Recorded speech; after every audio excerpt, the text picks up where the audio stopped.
কি হয়েছে, তোরা দৌড়াচ্ছিস কেন? কুল বাগানে কুল চুরি করতে গেছিলাম, মালিক ধাওয়া করেছে। কুল ক্ষেতের মালিক ধাওয়া দিয়েছে? কিন্তু ক্ষেতের মালিক তো আমি। চল দেখি কে ধাওয়া দিয়েছে। যা, কত কুল খাবি খা, চিন্তা করিস না। খেত আমার, আসার সময় দুটো আমার জন্য কুল নিয়ে আসিস। যা। এই, আসার সময় আমার জন্য কুল নিয়ে আসিস কিন্তু।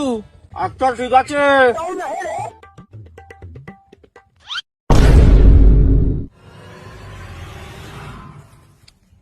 তোদের না একটু আগে ধাওয়ালাম, আবার এসছিস কুল খেতে?